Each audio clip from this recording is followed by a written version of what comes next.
Thank you for watching us on YouTube. But did you know that if you're on the go, you can get the full show as a podcast now? You can get our morning breakdown of the most important topics facing our country, news not being covered by the mainstream media, interviews with change-making progressives, and info on what you can actually do about all this. Search for The Damage Report on your favorite podcast app and subscribe so you know when new episodes are ready to go.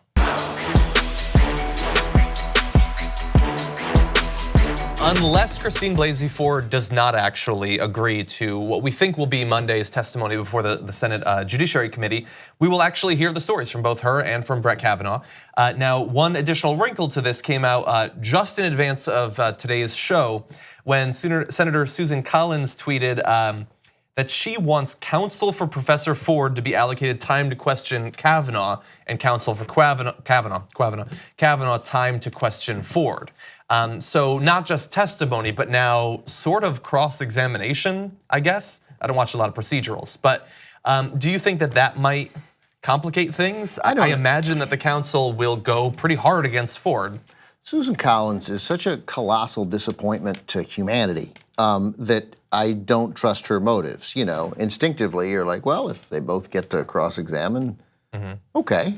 Right? You know, they have one opportunity to try and learn something here. It seems good that the lawyers might, in cross-examine, be able to glean some important information.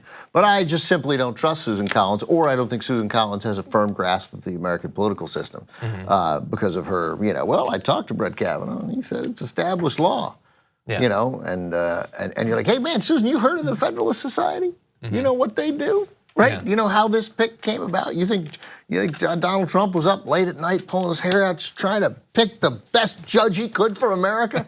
Or you think, hey man, I think the president should get to nominate his pick, and if he overturns Roe versus Wade, well, that'll make me very sad, but I think the president's pick deserves to be approved. Which seems to be what she actually thinks. Seems to be right. But she won't say that. So it gets to the point where, the future of the Supreme Court, where I hope we end up at some point, is a total dispensing of these crazy, archaic notions about that no guy will answer about a certain case. Yeah. Like, they're all hypotheticals. How do you feel about the death penalty? I don't approve of it. I will attempt to overturn it on the Supreme Court. Yeah. I think the law is wrong. I think Roe versus Wade should be overturned, or I think Roe versus Wade should be the law of the land. And if Congress won't do it, then it's up to the courts to protect the right of a woman to have an abortion. I think it's built into the Constitution. Like, let's have those answers. Like, why have we? It's like the local news. We have intentionally decided to dumb ourselves down. Yeah.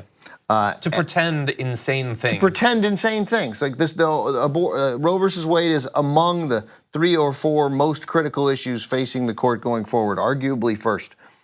Why can't you give an answer on it? Yeah. And first of all, by the way, you're a judge on the Supreme Court. If you change your mind, if it turns out you lied to Congress, you're fine. You still get to hang out for 46 years on the court doing grave damage to the country.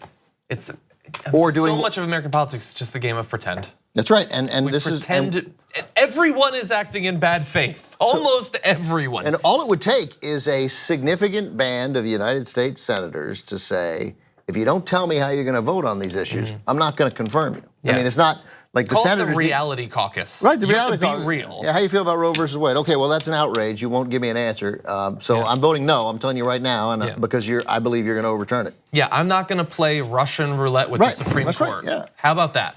And she obviously is okay with Roe v. Wade being overturned, even though she has stated any number of times that she isn't, Susan Collins, I'm saying. And so that should be acknowledged too.